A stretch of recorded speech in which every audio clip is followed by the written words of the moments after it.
Live from Columbia, this is Sports Talk on the South Carolina Radio Network. Be a part of tonight's show.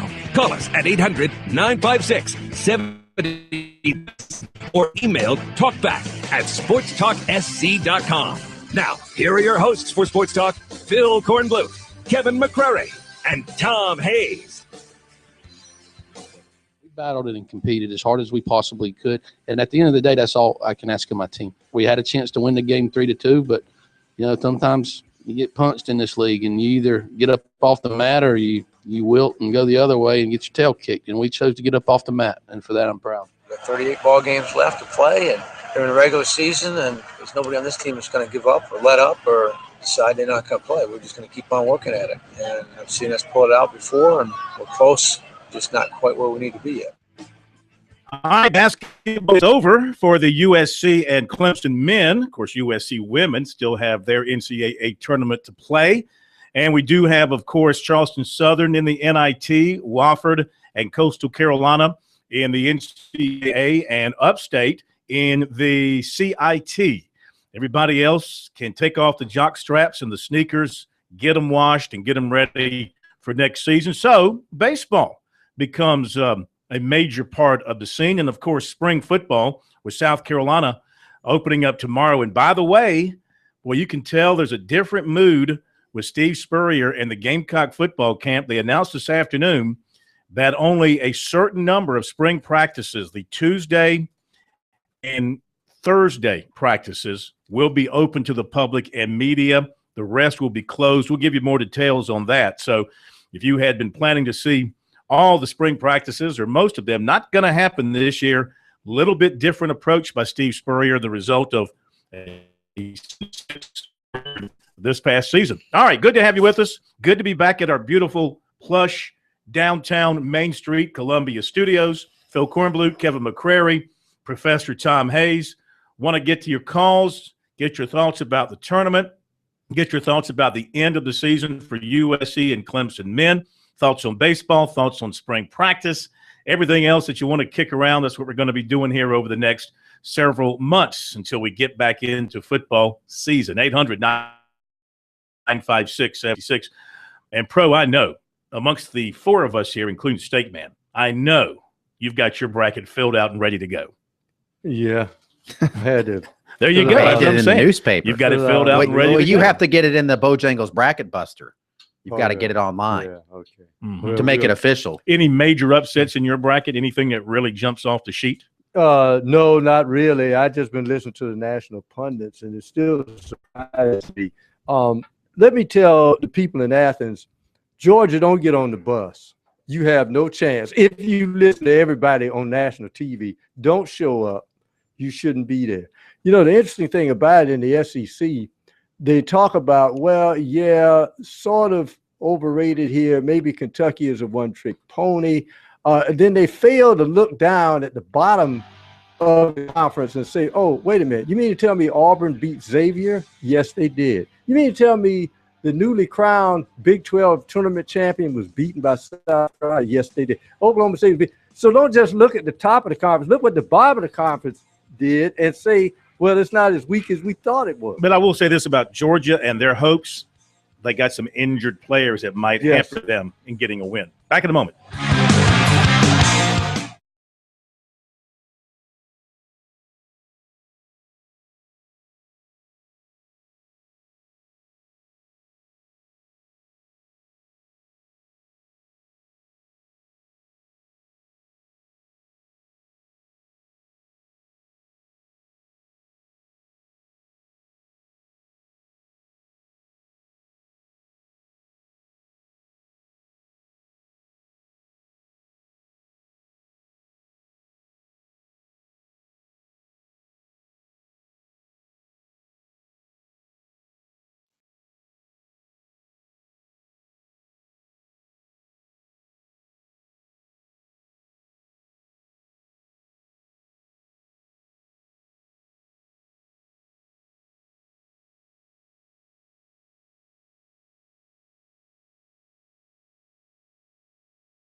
And our phone number, 800-956-7266. Couple lines are open. Go ahead and grab them. Do you want Kentucky to go 40-0? That is our poll question at SportsTalkSC.com. Do you want Kentucky to run the table 40-0, do something nobody else has ever done to this point? We put the poll question up last night, and thus far, 64% are saying no. They don't want Kentucky to go 4-0. 35% are saying yes. Go to our website, SportsTalkSC.com, and you can vote there. And I hope that you're going to get a bracket entered into our bracket buster, brought to you by Bojangles. K-Mac has the details on that. It's the Bojangles bracket buster, and you can participate. There's a lot of ways to find the link. It's powered by ESPN, so you have to go to ESPN. It's free. We have a link on our website. We do a link on our website. There's a story and a link on our website. There's a link on our Facebook page at Facebook.com/SportsTalkSC. Also on Twitter, we've been linking out where to go, and you can go to the ESPN.com, the tournament challenge, and just do a search for Bojangles bracket buster and get in on it. We're happy to be promoting there are actual gifts that we're giving Bojangles away. Yes. Yeah, Bojangles. This is their party. We're just happy to be a part of it, and we are all going to put our brackets in there. Now, we're not eligible for the prizes, but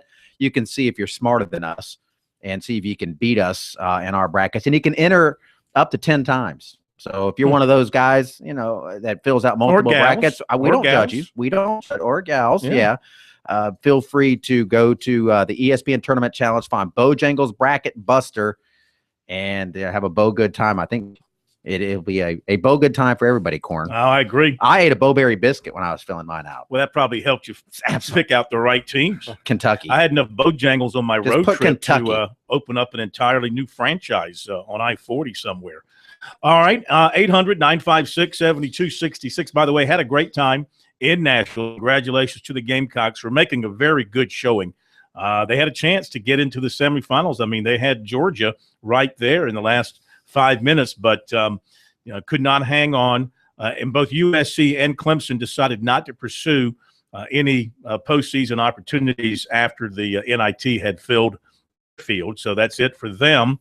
And, Frank Martin brought that team along quite nicely. Now they can look back and say, okay, year 3 took a nice step forward with a winning record. Now they have to build on that, which would include finding someone who can be a defender inside, somebody that can help protect the rim, and somebody that can be a consistent three-point shooter to make defenses play them honest, somebody that can really break down a zone on a consistent basis. Maybe P.A. Dozier is going to be that guy. Maybe Chris Silva is going to be that guy. Maybe Bunch, the kid that recently committed, the 6'10 kid, maybe he can be a rebounder and shot blocker in there. But those are areas that they have to shore up. They've got a lot of other good parts, as we've seen. Marcus Stroman should be fine at point guard moving forward. Darius Thornwell, I thought, kind of got back to the kind of player he can be in the latter stages of the season.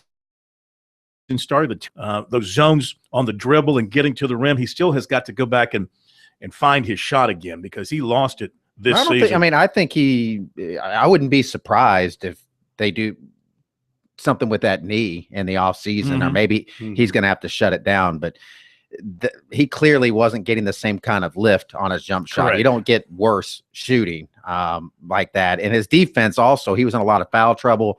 And I don't think it was him being lazy. You're having a hard time moving laterally because your knees are hurting. You tend to let guys get by you, and you foul to bail yourself out. So, but he looked healthier than he had been in that SEC tournament. Maybe he just got a spark.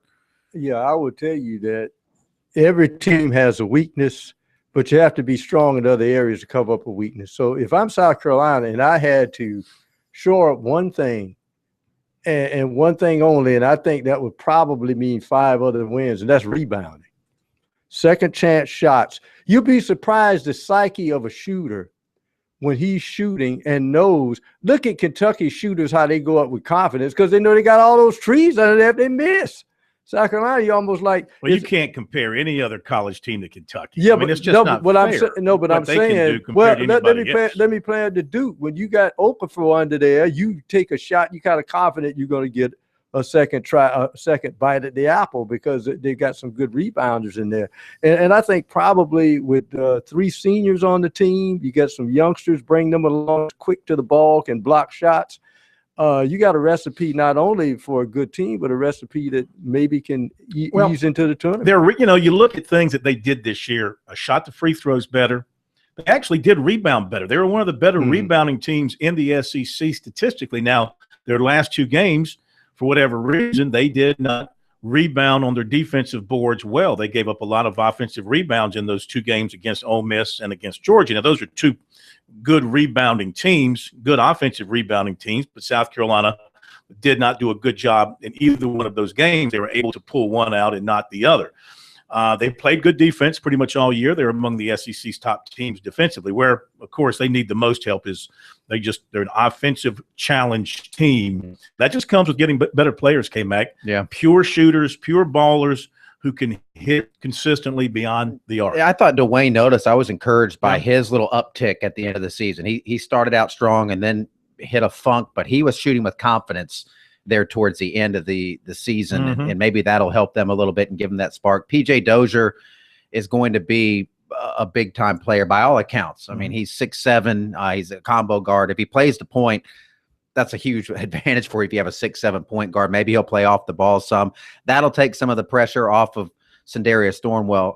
And I've been saying this over and over, and you could see it in flashes this year. Iowa State, Georgia, Oklahoma State. Look at some of the wins that they had over the course of the season. Ole Miss, another tournament team. They have some quality wins. They won the games that they were supposed to. They had a tough run in the SEC, but this team is not that far away from being in the bracket that you're filling out today in the Bojangles Bracket Buster. I mean, I would not be surprised to see them in there next year or certainly the year after that. I think Frank Martin was on a 5-year plan to build the program that was in the doldrums, and they are way better now, light years better now than they were 3 years ago. All right, Clemson-wise, and you were in Greensboro and saw the Tigers lose to Florida State in their one ACC tournament game to close out a disappointing season for Clemson, I would think, even though they lose KJ McDaniels from a team that went to the NIT Final Four and had a winning record in the ACC last year, won 23 games, I think it was. They took a step back this year. Do you pin that strictly on the loss of McDaniels?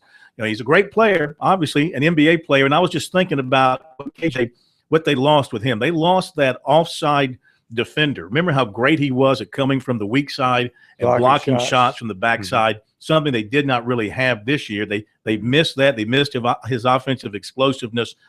But Brad Brownell has security of a long-term contract, so has no concerns there. He's got 3 guys committed for the next class. He's got a point guard. He's got 2 guys. He's got a point guard and he's got a big man, legend Roberton. And Ty Hudson supposedly is a very, very good point guard. He still has a scholarship to play with here in the spring. Maybe he can address that with another 6'7", 6'8" kind of wing player who can score. But here we go again. We can compare the two. Look at Chikaviges with South Carolina and Landry Noko. They show you flashes of what they can do. They just don't do it often enough. And I know Brad Brownell is pulling his hair out because I think he was counting on Noko to be just a tad bit better inside as an offensive force than he's been. Now, he's shown flashes, but again, these are baby steps, and we'll see how he pans out. But I think this guy can be a monster. He needs to be more aggressive. The light goes on. And Grantham's only a freshman, and he has a big body, too. I like his game. They maybe went to DeVoe a little too late. He might have some deficiencies on the defensive end, but he's not afraid to throw it up there and shoot. And they started playing him more. Yeah, I still think he has a nucleus of players that's going to help him going into his Grantham, he got off to a great start, but the last half of the season, his offense was just down the played tubes. more basketball. That happens to a lot of freshmen. They're used to not playing that many games. It's a real grind at that stage in the game when you haven't played that long and that many minutes. Take some calls when we come back from the break. Jerry Myers, USC pitching coach, coming up soon too.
All right, a couple of quick notes, and then we'll jump to some phone calls.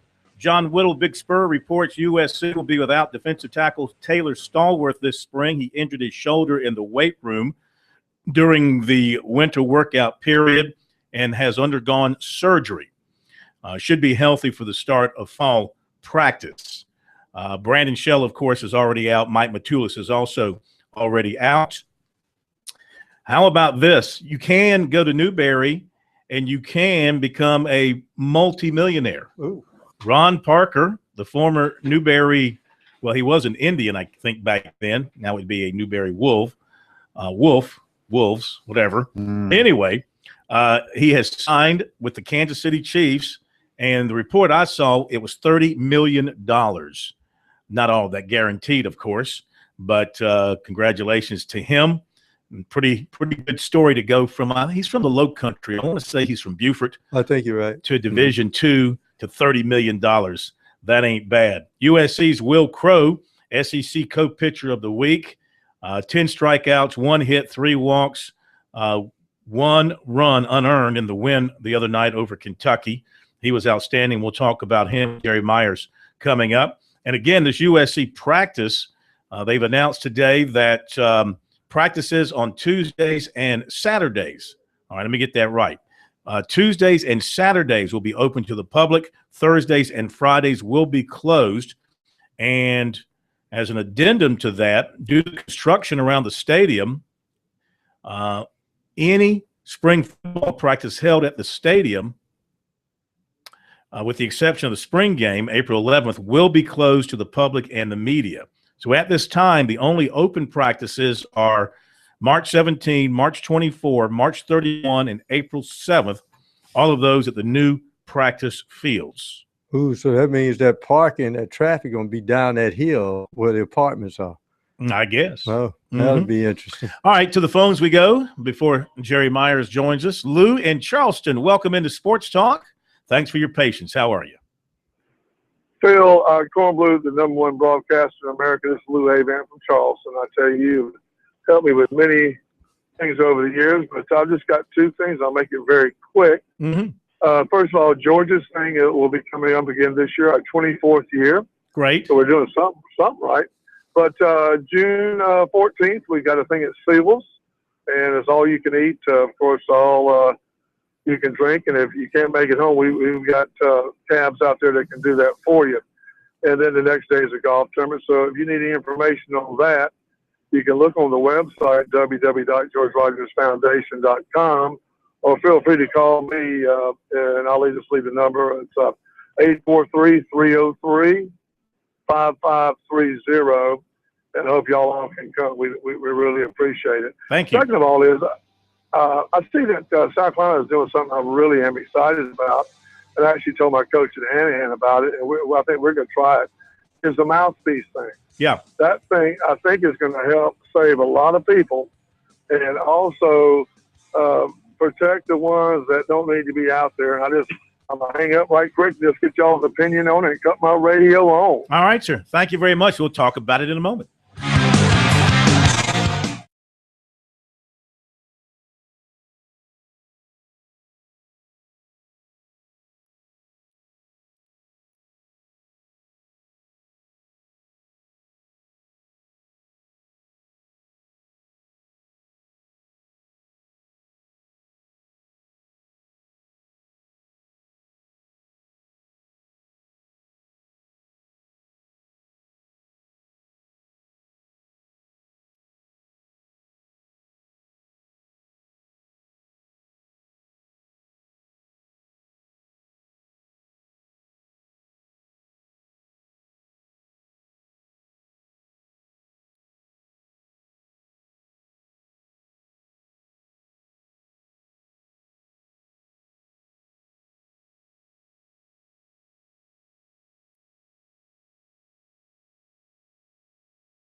Well, it's officially baseball season at South Carolina now that the men's basketball team is done, though we hadn't forgotten the women's basketball team, of course. That selection show coming up in just a little bit.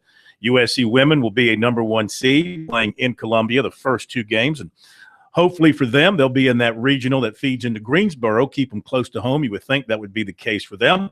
We'll find that out in just a little bit.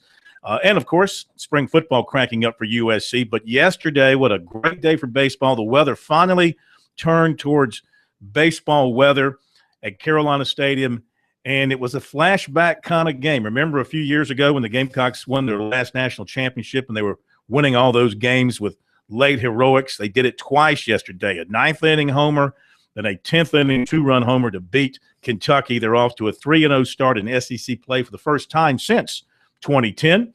And pitching coach Jerry Myers joins us here on Sports Talk.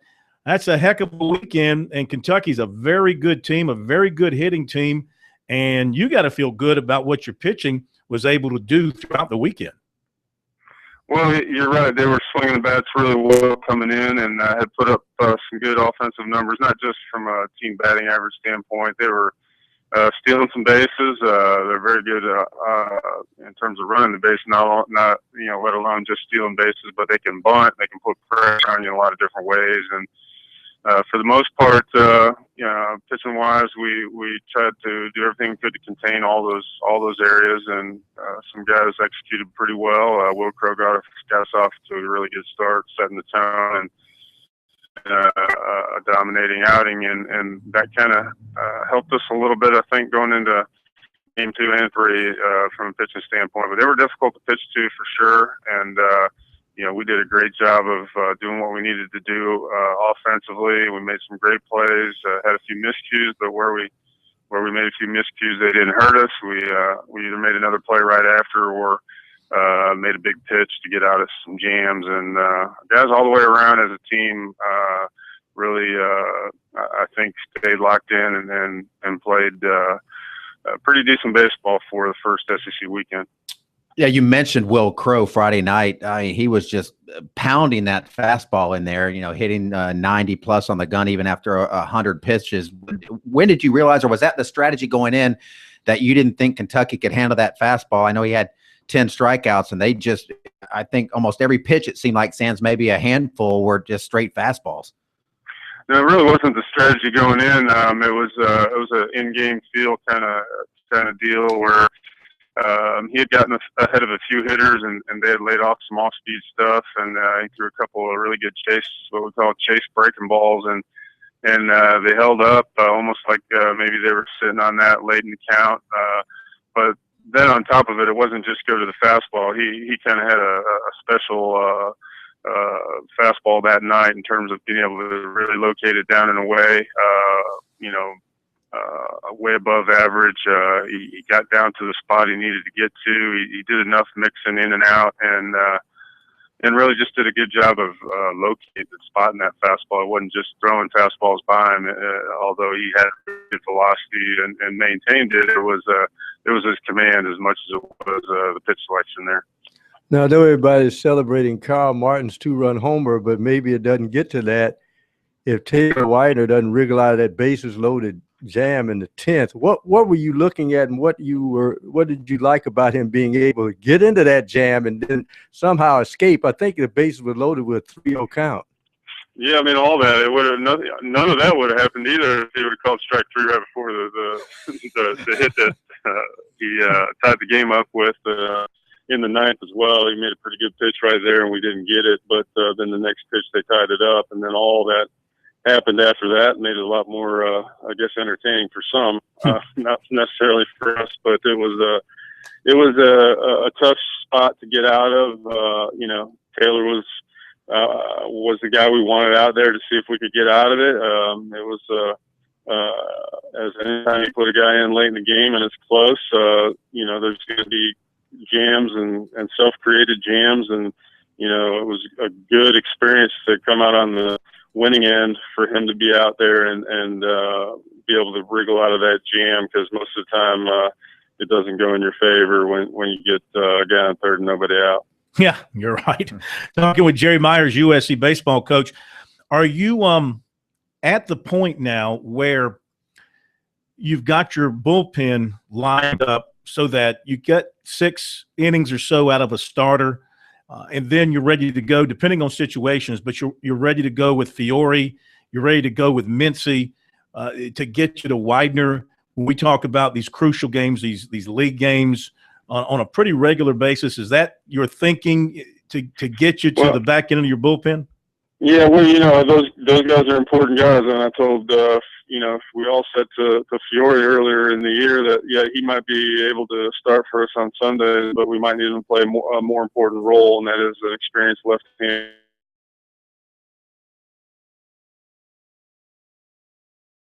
His role could be versatile. He could move back and forth. Mincy's always kind of been a short reliever, no pun intended, but a guy who's been at the back end of the bullpen, and he's kind of suited for that. Widener, we're obviously we're trying to develop him into that guy who's out there at the end, whether it's the very end all the time or one of the other guys can help finish on other days, depending on pitch counts previously and all that. But yeah, those are the 3 guys that we hope will solidify themselves late in the game. But there's some others that could either match up as well. Brandon Murray's a freshman. When he gets a few more innings under his belt, if he can continue some of the things, we've got him up a couple times and just kind of got a few more outs and got to another scenario maybe with those other guys you just mentioned coming into play.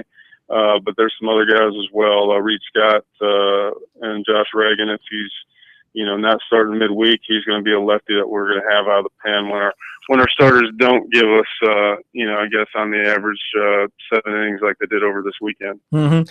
Now, Widener pitched for you on Saturday in a 4-3 win, and then he came back and pitched on Sunday, and he did get out of the big jam, which helped give you that opportunity to win. He didn't get the call that you wanted either, to maybe avoid the problems that led to extra innings. But my question is, listening to what Chad had to say after the game about using him on back-to-back days, are you satisfied and comfortable with him in back-to-back days, thinking that you can get the same good stuff from him? And I'm thinking down the road, of course, when you get into regional play, when you have to count on your man to go out there 2 or maybe 3 times to get you out of jams. Sure. Well, hopefully we'll have the depth where if that isn't the case, you'll see some closers in our league they'll throw all 3 games, and they might only throw 3 outs, or if they go 12, 15, and 20 pitches on a Friday, Saturday, Sunday, you'll see that happen quite often. And it's when you get to the Friday night where you have to ask that closer to get 6 or 7 outs, where you're not sure if you're going to get them back for probably not the next day, and it could be iffy on Sunday. So there's a lot that factors in. He did throw back-to-back days off of 32 pitches. He said he felt better second day than he did the first, and he really didn't drop off velocity-wise. He's just been a little bit off with his command in both of those outings as compared to a couple of his outings previously. And, can't put exactly the finger on it, but, just takes a little bit of getting out of his rhythm just a little bit, which we felt like he was a little bit on Friday, and his tempo was a little slow. But he's got a long, loose, quick arm, and his rhythm most of the time when it's consistent, he can get on that downward plane. And it took him a little while to kind of get to that both times this weekend. But yeah, that's a good question. We're going to have to answer. Can he go 25 pitches and be just as good for another 20 the next day, back-to-back days, or are we going to have to look at making some adjustments and having some other guys pick up some slack? All right, Coach, as always, thank you for the visit. Jerry Myers, USC pitching coach, with us here on Sports Talk. We thank him for his time. The Gamecocks back in action tomorrow night against Winthrop, 7 o'clock at Carolina Stadium. It'll be Reed Scott starting for the Gamecocks against left-hander Josh Strong for the Eagles.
Once again, thanks to Coach Jerry Myers for joining us here on Sports Talk. 800-956-7266. That's our number. Lines are open. Your thoughts about the baseball season thus far, thoughts about the NCAA basketball tournament, the women's tournaments, and how South Carolina is going to fare. We'll find out shortly. The opening opponents for the USC ladies here in Columbia when that tournament begins later on this week. How far will they go? A lot of people think they're going to go to the Final Four and have a chance to play for the national championship. And, of course, spring practice. Clemson's in a break. USC's cranking up tomorrow. What are you anticipating with USC spring practice? Check out the website, sportstalksc.com. And, of course, while you're there, make sure you hit the link for the Bojangles Bracket Buster, brought to you by Bojangles. And we are participating in it. We encourage you to participate in it, have some fun, test your skills in picking winners against us and others around the state. And, of course, the winner will win some great prizes courtesy of Bojangles. So we're looking forward to that, and we appreciate Bojangles inviting us to participate in their Bojangles Bracket Buster here on Sports Talk. All right, back to the phones we go, and it's TB in Lancaster. Oh, Tiger Bryan. I call him TB. But now you're telling me TB, and I'm thinking, who's TB? It's Tiger Bryan in Lancaster. Tiger Bryan, how are you? Good to have you with us on Sports Talk. Hey, guys, man, it's a beautiful day to be in the neighborhood, isn't it? Absolutely. Any neighborhood. It's beautiful everywhere. Hey, I'll tell you what now. I got to give out a shout-out to the Lancaster Bruins girls, you know what I mean? We Yeah. got to go home. It's a special moment. Good. It's a special moment. It is. Hey, I got another question for you. Why can't my Clemson Tiger ball team get some pictures? We have like one picture every year to be on point, and then I mean, it's been a struggle for the Tigers since they beat South Carolina. Crownover has been excellent for them, 2 times out to open ACC play, and then they still don't play fundamental defense like yesterday. Yesterday they're playing Notre Dame at home at Doug Kingsmore.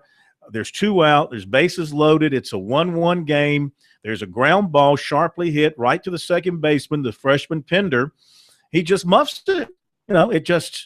He just muffed it. You can't, how can you blame the coach? Or, all you can say is he didn't make the play that would have gotten them out of the inning and maybe would have saved, a game for them there. Notre Dame ended up scoring a run to go ahead and eventually won easily or handily. But they make way too many errors.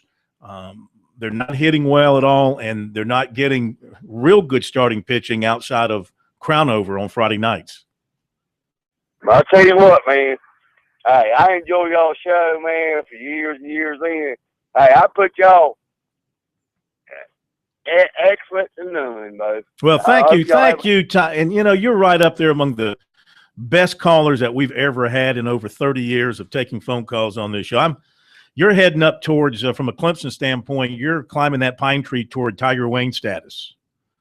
And I'll come to your funeral when it happens because I went to Tiger Wayne's funeral. Man. Not that I think it's going to happen anytime soon. Confirmation. That's big. I did go to – in Tiger Wayne, he was buried in his Clemson overalls. And they played Tiger Rag as he was being lowered. Quite a moment. Back to the phones we go. Larry in Myrtle Beach. What a beautiful place to be this time of the year. Larry, how are you? It was an absolutely beautiful day today. Did you get any golf in? No. Got a little bit of landscape work done and some cleaning up in the yard. Excellent. Got a question for you. I know this is off of out of season, but you're talking about South Carolina and their football spring practice and stuff. Yeah. Now, I know we lost a lot of skill players, quarterback and some defensive guys. How are we looking on the offensive line? I can't remember how many guys were seniors or not. Are we still pretty solid up there? And I know the defensive line, God, it needs help. But well, you're going to have Brandon Shell back when he gets back from the shoulder surgery. So you'll have a dependable starter there. You've got Cody Waldrop back to start at guard, and he's played a lot of ball for you. Will Sport started a lot. He'll be back at the other guard. The other tackle right now is Mason Zandy. And he hasn't played much at all on the offensive line. He's played some tight end. He hasn't played very much at tackle. Alan Knott is back. Clayton Stadnick's back at center. You could see which Stadnick was moved to fullback? Was that Clayton? I thought it was Clayton. That's right. Yeah, Clayton's been moved to fullback. So really it's Alan Knott at center. And Cody Woodruff, of course, can also play center. So it's kind of a mixed bag on their offensive line.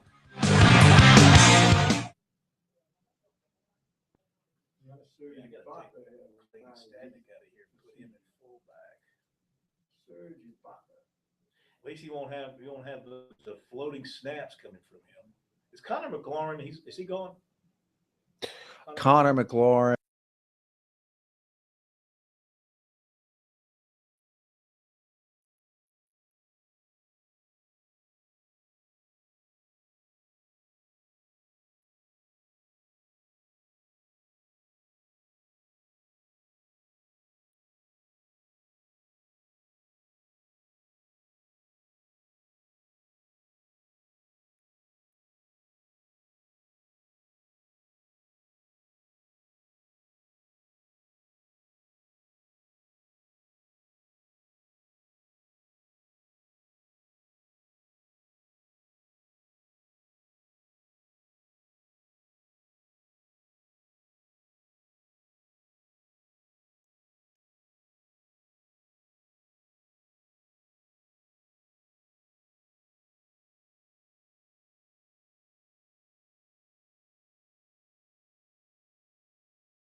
Back to your calls in a moment. Let's knock out the recruiting here very quickly.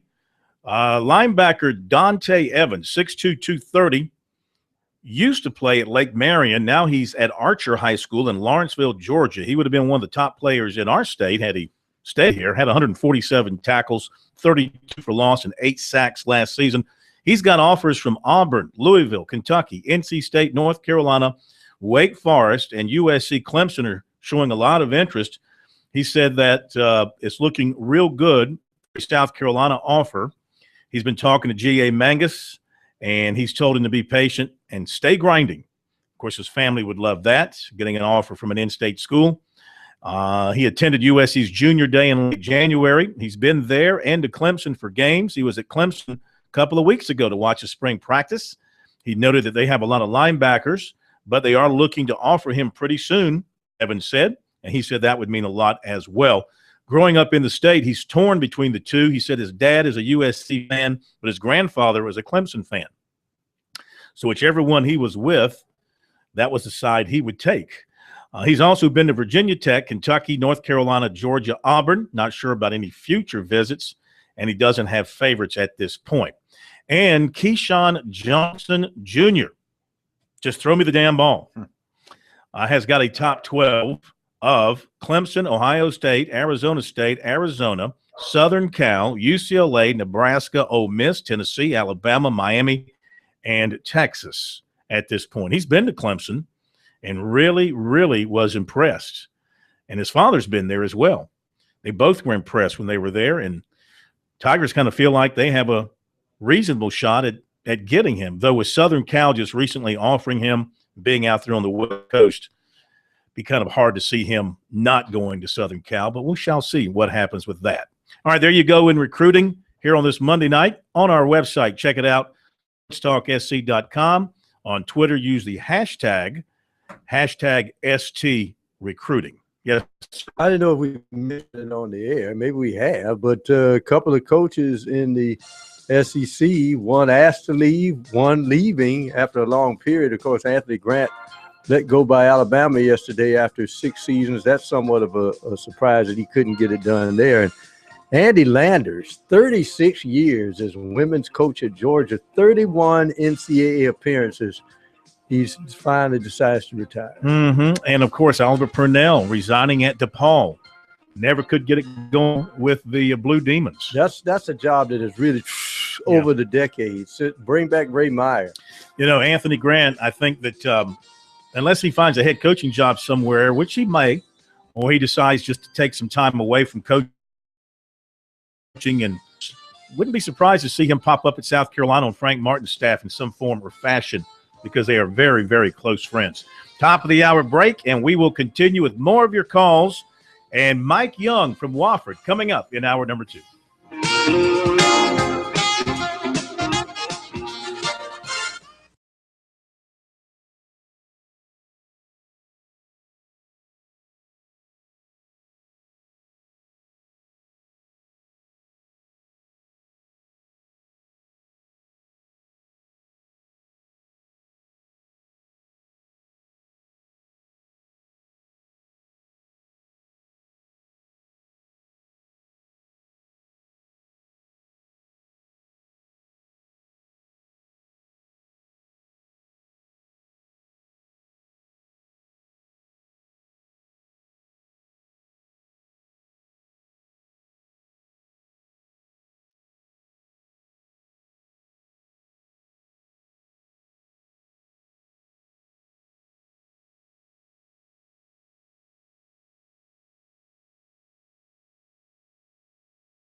Live. This is Sports Talk on the South Carolina Radio Network. Be a part of tonight's show. Call us at 800-956-7266 or email talkback@sportstalksc.com.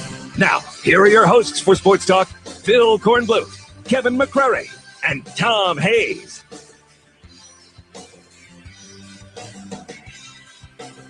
And we're back. It is Sports Talk, South Carolina Radio Network from downtown Columbia Main Streets. Sports Talk, your sports talk show of Main Street, South Carolina. Your final word in sports every night in South Carolina. Your most informed, your most intelligent, and when I'm talking, your most handsome word in sports every night. We have the women's bracket is being announced. And what have you seen so far, Pro? Oh, nothing really. UConn #1 seed in the East, as per usual. And they'll get a team with a losing record, by the way. Yeah, yeah. Had a lot of SEC teams already, Kentucky and LSU. Kentucky and #2 seed playing in Lexington, waiting to hear what South Carolina is going to draw in their opening couple of games here in Columbia. 800-956-7266 is our phone number. And back to the phones we go, and it's Bob and Casey listening to us on the Point Radio here in Columbia. Hey, Bob, how are you? Welcome into Sports Talk. Yeah, I'm okay, Phil. Tom, how you doing? You recognize my voice? Doing good. Doing good. Okay, who's going to bend the NIT, guys? Who's going to win the men's NIT? No, I haven't filled out my NIT bracket yet. Bob, why are you so hyped up on the NIT? Well, it's just interesting. Who's going to you're paid to have an opinion, and who's going to be NIT champ, and who's going to be in the men's NCAA. I mean, I'm going to tell you, Kentucky's going to win the big dance. Okay, Okay, I appreciate you going on the record, man. Yeah, but I mean, that's a big limb he went on there too. And I'm going to tell you right now. That the winner of the NIT, since you asked, the winner of the NIT is going to be my pick is Miami. That's my hometown. I'm a Hurricane. Yeah. I mean, I saw them play early in the year, and I thought this team is going to go a long way. Yeah. They did end up winning 21 games. Yeah, they did. But I think their strength of schedule might have gotten them towards the end. And if they play with desire, maybe they're not going to be interested. If they play with some desire, I think they've got a chance to go a long way in this thing. Well, their point guard has been injured the last part of the year as well. But the thing that gets me about Miami, and I thought maybe an outside shot, Indiana and UCLA need not be in the tournament. And if you're going to let another ACC team in, what I saw them do, you don't see many teams going to Cameron Indoor Stadium, lay Duke on the operating table, and use a scalpel and just carve them up by about 20, I think, that night in Cameron. You just don't do that. And for that alone, I would have let them into the tournament. Yeah. Speaking of that, I mean, you got to think about Notre Dame making a pretty decent run. You beat Duke and North Carolina in Greensboro on consecutive nights the way they did, and had Mike Krzyzewski afterwards saying he didn't recognize his team. That's how discombobulated they were out there. He said for 24 minutes, I didn't know who I was coaching. Do you recognize his former assistant sitting on the other bench and Mike Bray?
All right, so Connecticut and Kentucky, 1 and 2 seeds in the Albany Regional.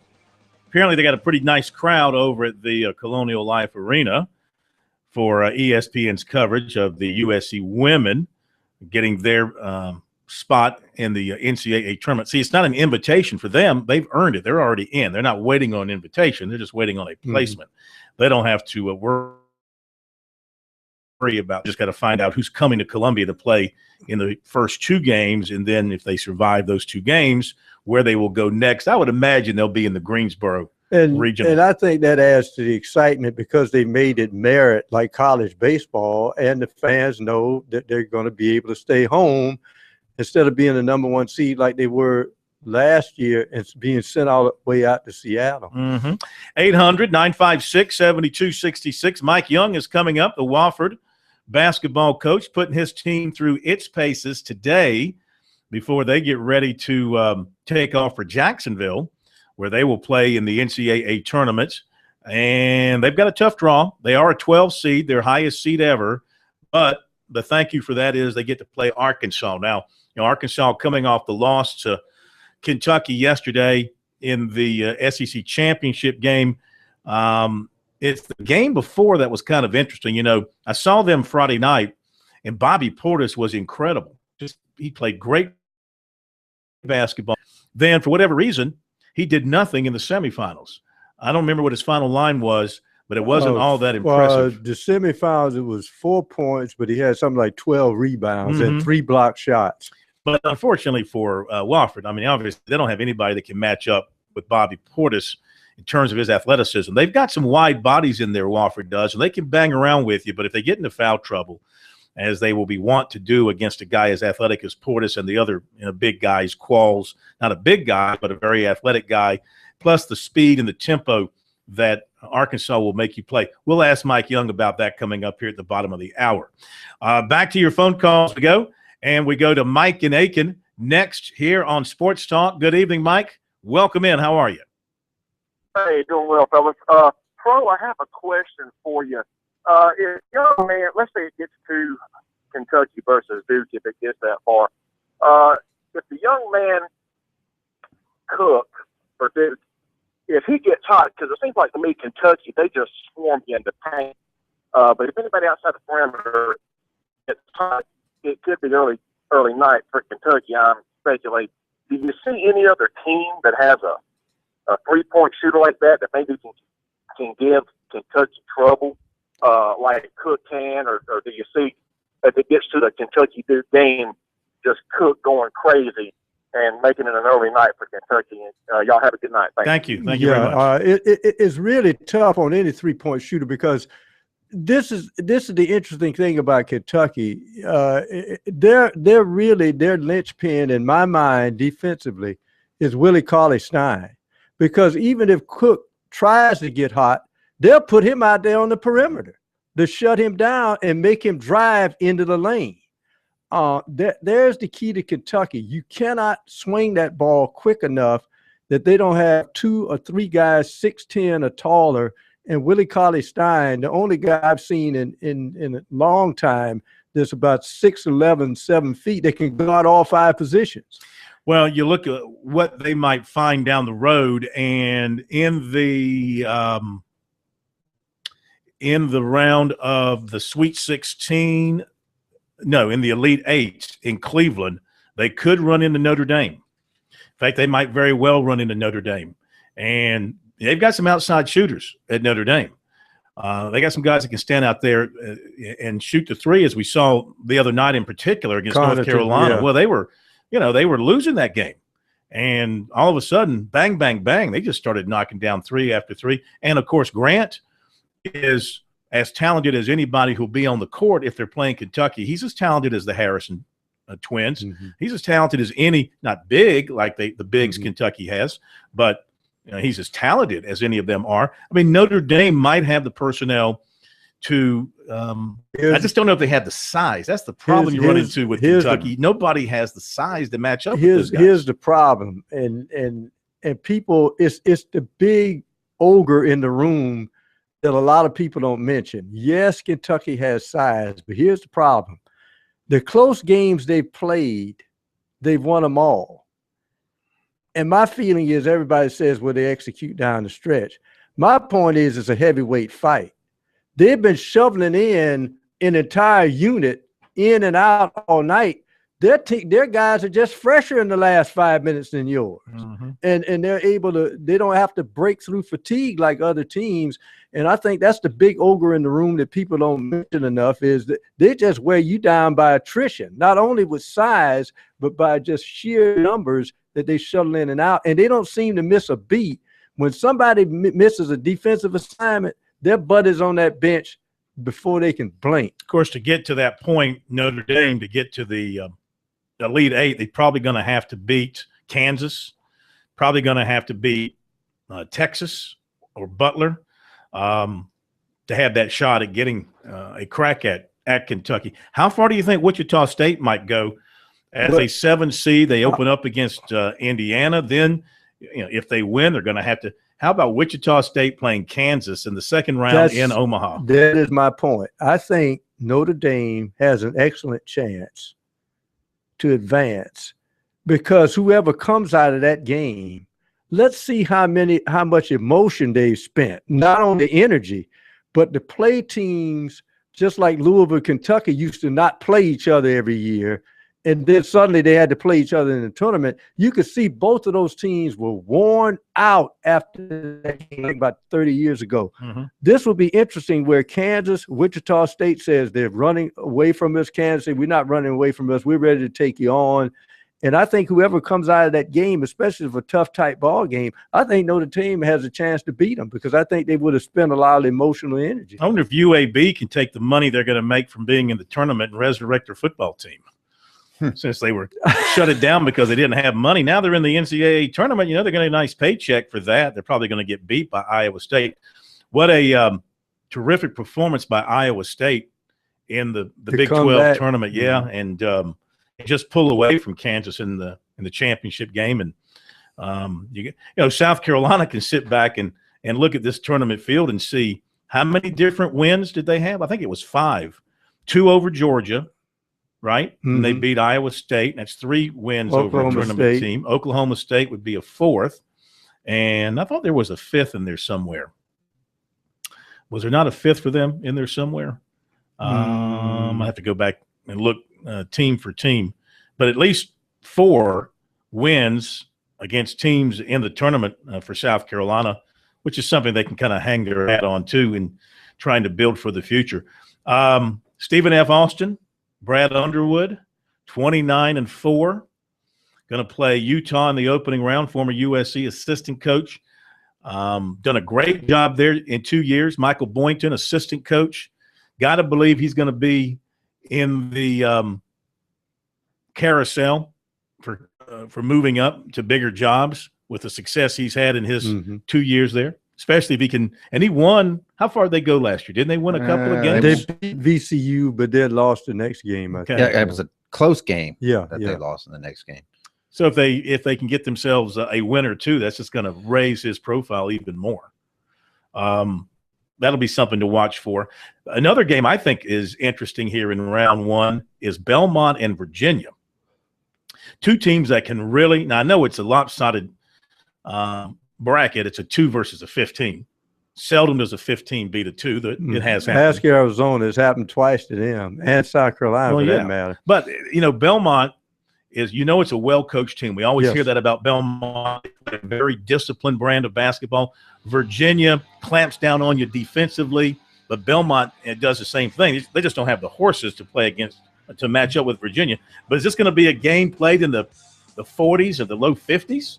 Or is Virginia going to be able just to sprint away from it? I think Virginia might be able to sprint away from it. It depends on Justin Anderson, how healthy he is. All right, we'll be right back. More sports talk coming up.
Okay, we're back at 100-956-7266. Our number. Email talkback@sportstalksc.com.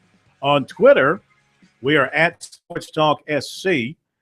On Facebook, Sports Talk Radio Network, and our website is sportstalksc.com. And when you go to the website, make sure you get on the story and click on the link for the Bojangles Bracket Buster and get your brackets in to compete with us and others around the state and around the country who want to join in on the fun with us here on Sports Talk and have a chance to win some delicious prizes courtesy of Bojangles.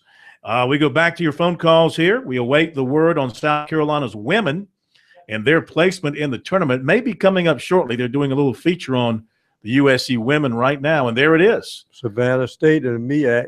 South Carolina, number 1 seed for the Greensboro region, so they get to stay close to home. How about that? They'll play Savannah State Friday at 5 o'clock on ESPN2.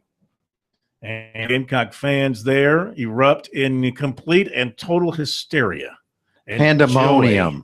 Yes. I wonder if Sandstorm is playing right now. Do you Probably. think? Yeah. Mm-hmm. So, all right. So South Carolina gets Savannah, and the other 2 teams coming to Columbia will be Syracuse as the 8th seed and Nebraska as the 9 seed for a 7:30 game at the Colonial Life Arena. So it's South Carolina, Savannah State, Syracuse, and Nebraska. So they'll play Friday, Sunday in Columbia, the winner advancing to Greensboro. And the other part of that bracket, Ohio State and James Madison playing in Chapel Hill, North Carolina on Saturday at 1:30. And we're waiting to see the other part of that bracket to see who else will feed into Greensboro. And that will be the Tar Heels and Liberty, North Carolina and Liberty. Ooh, could you see a South Carolina, North Carolina regional final in Greensboro? Well, they played in the Sweet 16 last year, way out in Seattle. Last year. Now, here's the interesting point about that regional we just saw in Columbia. Oh, here's more for that regional, by the way.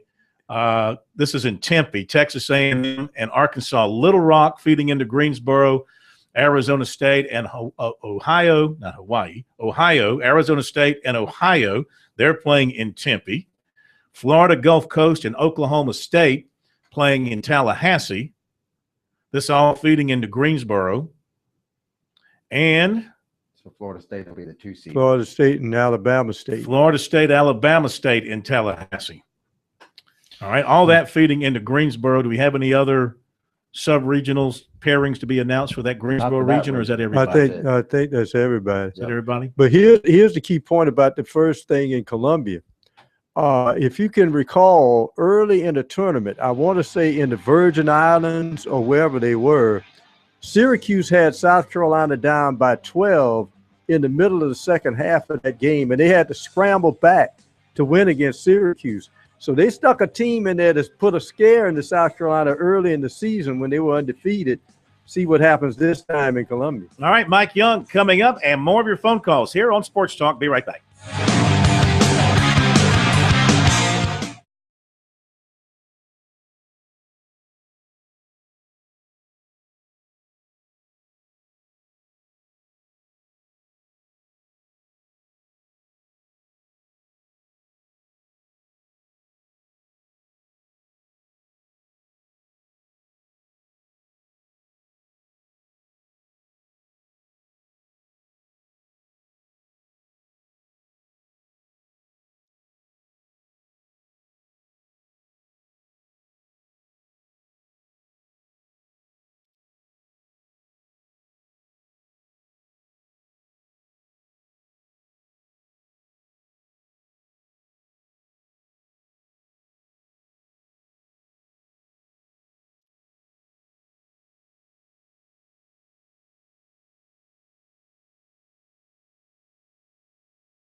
back to your phone calls here in just a couple of minutes on Sports Talk, but let's welcome in one of the coaches from our state, still active, getting his team ready for the NCAA tournaments. That would be Mike Young from Wofford, and the Terriers know where they are headed and know who they will play. They're going to Jacksonville to take on Arkansas. First of all, Coach, congratulations once again on making the tournament. Congratulations on your highest seed ever in the tournament, and my sympathies for you for drawing Arkansas in the opening round. They can be quite a challenge, but I know your team will be ready and will give it everything it's got. And who knows, you might spring one of those big upsets. 5-12 happens all the time. Thanks for all that, Phil. I couldn't agree more. The more I watch them, the more they give you pause. I mean, they play really hard and really come after you. I'm as impressed with them offensively as I am defensively. 5-out motion that can be really hard to guard. And Portis, the SEC Player of the Year, I think. Step out there and shoot it and handle the ball in the open court. They pass and catch exceptionally well. Hey, Phil, it's the NCAA tournament. I didn't expect to draw as an 11 seed, 12 seed, 13, 14, a team that wasn't really, really good. Yeah. We have the Razorbacks, and, we know what we've got. We'll prepare, and I'm taking a really good team down there to Jacksonville to compete and do everything possible to find a way to win. Well, you've got a pretty veteran group. Cochran's a senior, Collins is a junior, Gordon's a junior, Skinner's a senior. Garcia's played a lot as a sophomore, and you got some other guys coming off your bench who are veterans as well. So does that help you in dealing with the pressure that Mike Anderson's going to put on you from the moment you step on the court? And have you faced any team, maybe nobody does it as well as Arkansas does, but have you faced anybody that attempts to put that kind of pressure on you? We got a couple in our league. I mean, this is a different level now, just in terms of, the athleticism and the length and how quickly they close, when once you get to the half court. But, we've seen it. You play 34 games, Phil, you see about everything, I think. We played a couple of teams in the non-conference schedule. We played a couple in our league that try to get after you. This is a different animal, but we do have some film that we can go back and look at and tweak and, try to refine it as we head into that thing on Thursday. Coach, it's interesting. Arkansas, like a lot of teams that really rely on pressure, once you get a quick pass off a defensive rebound on the wing, it's almost easy if you break that first wave of pressure to get an easy layup. So how do you balance taking the easy baskets you can give when you you break the press and still controlling the tempo to try to slow them down and not be seduced into playing their way? Yeah, it's a great point. And, that it's not an easy answer. That's a basketball player answer. You've got to use great judgment. There are going to be shots, fellas. I mean, they're going to be shots, and they're going to be rhythm shots from three. But you better get that thing in the hole because your board coverage is poor. If it does carry them off of there, it's coming out of there, long, about 15 feet. And here they come, like Olympic track athletes. And they're very, very good in transition. They've got some shot blockers with Qualls and Portis. So, what may look like an easy opportunity 2-on-1 against somebody in our league might be a little bit different with Portis back there. Again, it is a basketball decision. It is relying and having great faith and trust in kids that, have won a lot of games and, know how to play and play with a great deal of savvy. And we'll have to exude all of those characteristics on Thursday. Talking with Mike Young, coach at Wofford. Terriers on Thursday night, last game of the night, Thursday night in Jacksonville against Arkansas. So we talk so much about Portis, and justifiably so. Have you got kind of a defensive game plan revolving through your mind right now about how you want to approach him? Yeah, I do. He's ultra talented. He hangs around on the perimeter quite a bit, and he can make that shot. But when he's on the perimeter, that takes him away from the basket, which is okay with me. We'll have to double him some, Phil. We'll have to go get him some. He is a very good passer, and what they do scheme-wise offensively, they cut so aggressively and so violently at the basket. I don't think we can give him a steady diet of that. We call it putting people in beehives, a post player.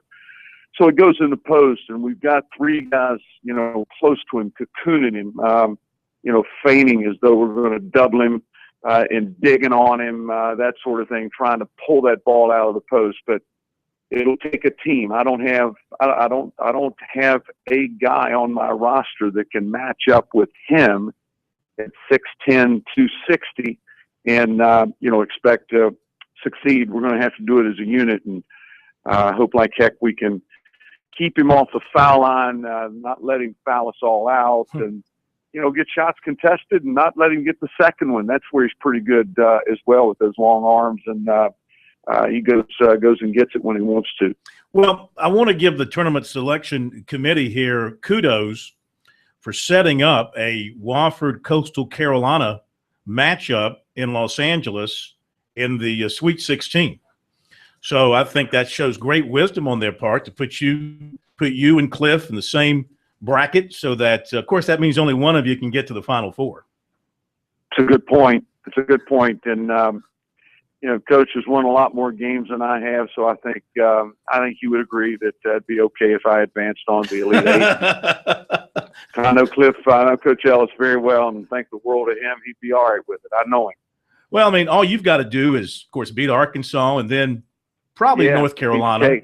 Then North Carolina. But, all he's got to do is beat Wisconsin, and then probably Oregon. Hey, look, I mean, I don't like the sound of either one of those paths. But you got to think big. You got to dream big, right? Sure you do. I tell you what, I have seen enough of Arkansas to know that if I am thinking about anything else other than the Razorbacks, I'm wasting time. Yeah. So we got our hands full with those guys. We'll look forward to getting after it on Thursday and taking a really good team down there to Jacksonville. Well, best of luck. I know you'll have a team that's well prepared and will give it everything it's got. Maybe some of those shots by Cochran from 25, 30 feet will go down early. He'll be in a good offensive rhythm and have one of those special games. I mean, really, to pull off the upset, don't you need somebody to have one of those special games? Yeah, somebody's got to lose their mind. And we got a couple that Cochran, and Spencer Collins was just terrific in our conference tournament. I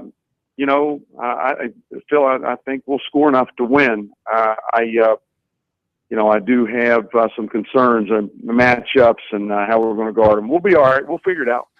Good luck to you, and we'll look forward to following you down there in Jacksonville and hopefully talking to you next week about the next step. That'd be awesome. I appreciate you having me on. Have a good night, Phil. You too. Thank you very much. Yeah, how about that? The bracket sets up for Coastal Carolina and Wofford to meet in the Sweet 16. Part of the psychology in this whole scenario, you laugh, is the closer Wofford can stay with Arkansas, the crowd always turns to the team in the dark uniform. So if they stay close midway second half, look out, they gain the crowd. Especially if you're Kentucky fans. Y'all jumped the other day, but I'm telling you, that was pretty small of them to be rooting for Auburn to knock off LSU. They weren't rooting for the underdog. They didn't want to play LSU. They were rooting for the underdog. They didn't want to deal with that stick of dynamite that could have blown up their perfect season to this point in time. We'll be right back. Back to your phone calls in a moment.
I appreciate Mike Young being a good sport with us and answering our questions in the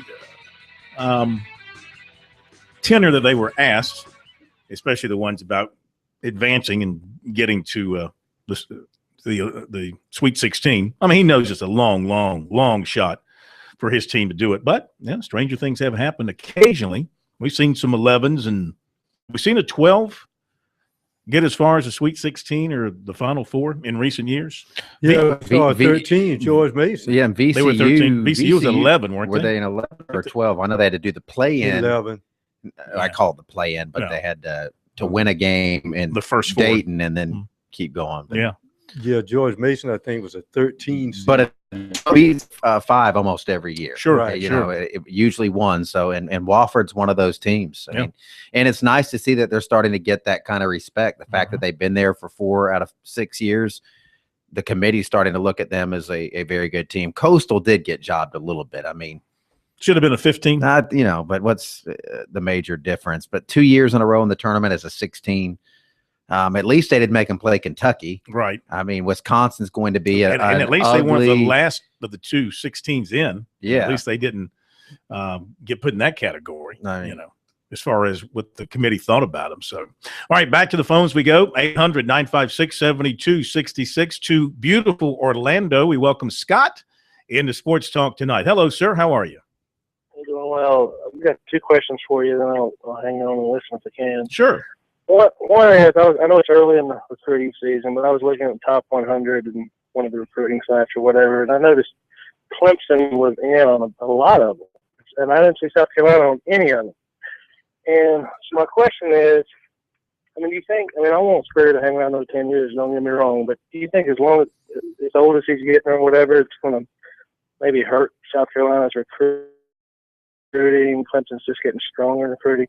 So that's question number 1. Question number 2 is, do you think if South Carolina improves their defense, let's say they're top 25, top 10, and whatever this year, that they'll rearrange the arrangement that they had? In other words, will maybe Ward get another job or something? In other words, they can't keep them high-priced co-defensive coordinators, I wouldn't think, even if it yes, works. They can.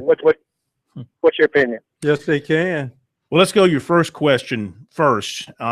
And Clemson is doing a phenomenal job in recruiting right now. And again, as I showed this to K-Mac earlier, one of the guys that covers their recruiting, his opinion, I guess, is driven by what he's seeing. But he has written that Clemson, it feels like their recruiting is at such a high level that they're passing on a lot of players that otherwise they might have been recruiting, but they've raised, in his words, they've raised their recruiting bar so high that these players aren't good enough to be recruited by Clemson. Talking about a number of in-state players that they're passing on that other major schools are recruiting, but Clemson doesn't feel like they meet Clemson's criteria for an offer. That's how they view their recruiting going right now. And, the proof is in the pudding. They had a phenomenal recruiting season past, and they're off to a good start this year. When they have a junior day, they bring in some very highly coveted players, and they're in the mix for a bunch of them right now. So Clemson seems to be well organized, have a plan, identify players very early, and get the relationship building earlier than South Carolina's. And for example, South Carolina had Parker Boudreaux on their campus a couple of weeks ago. Now, this is a guy with over 70 offers, big-time offensive line prospect from the Orlando area, could go anywhere in the country. Okay, apparently a very good player. Now, he went to Clemson's junior day, and, of course, you go to a junior day and you stayed the weekend, got your family with you, and he got the red carpet treatment there. That's fine and good. They had more time to spend with him. But the family decides to stop through Columbia to visit South Carolina. And, they could have really gone overboard for a couple of hours with this kid and showed him, overwhelming love, which is what these kids seek. But all he got was Sean Elliott, the offensive line coach, giving him a tour of the campus and facilities, and that was pretty much it. No meeting with the head coach, no meeting with anybody else who could have had an impact on him. And as a result of that, South Carolina is not going to be a factor with him, but Clemson is definitely going to be a factor with him. And maybe South Carolina looks at it in a different way, and because it wasn't a junior day and maybe their coaches were off for the weekend or what have you, they weren't going to go out of their way. But if a kid's a special player and you need special offensive linemen, I would think that you would do what it takes to impress a guy in a family if they go out of their way to stop by your campus for a couple of hours. That's just my view of it from the outside. Second part of your question, answer coming up.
All right, we're back to answer part number 2 of the question from Orlando. We answered part number 1, and part number 2, part 1 was about recruiting, and part 2 was about the defense and what will happen. Well, look, that would be a problem that Steve Spurrier would love to have.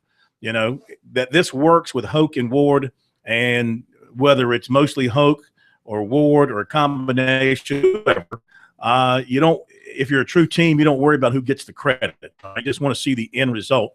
And if it works, that their defense turns around and it's so good, and Lorenzo, for example, is able to parlay that into a DC job somewhere else, or there's no reason. Look, they'll continue to pay the money. They've got the money.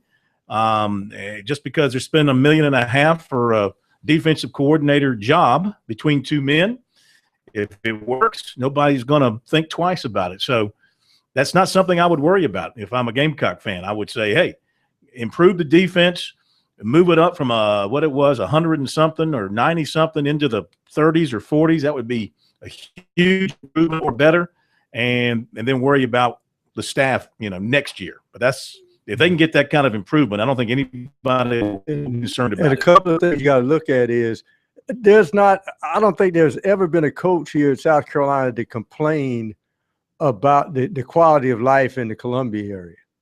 And, just dealing with Whammy, you could tell, like any other football guy, he's got an ego, but he puts it in check for the betterment of the team. Plus, he's got a son that's at the Citadel. I mean, all those play in the family factors. I understand his wife likes the Columbia area. So you put all those factors in play there. There's more than just ego and changing jobs for the sake of changing jobs. One thing we have not mentioned, maybe K-Mac knows this, the baseball rankings for this week. Have you updated those? South Carolina is 6th in collegiate baseball and 6th in D1 baseball. And I didn't ever get the Baseball America poll. It hadn't updated when I last checked it. I think it's 6th in the coaches poll. Baseball America poll. Let's see if I've got it here in front of me here. I'm on their website. Top 25. March 16th, Baseball America, South Carolina 6. So they are a consensus number 6. How about Virginia Tech sweeping Virginia? That's surprising. They get the Tigers this weekend in Blacksburg. Not a fun place to go play. Blacksburg's pretty close to Salem. Scary. Quickly, let's squeeze in one final call. Jesse and Coward, we've got about 30 seconds. Go right ahead. Well, Phil, you've been talking about Kentucky. Anybody can play. When the referees let the man stand in this circle in the 3 seconds line for 5 seconds or 10 seconds, and then when he gets the ball, he just lowers his shoulder and knocks him out of the way and lays it in. Anybody can play like that. Well, I guess you're right. I don't know exactly who you're with, but call us back tomorrow night. We'll pick up on it. Oh, Kentucky. All right. Well, maybe they'll stop it in the tournament. Good night. We'll see you tomorrow.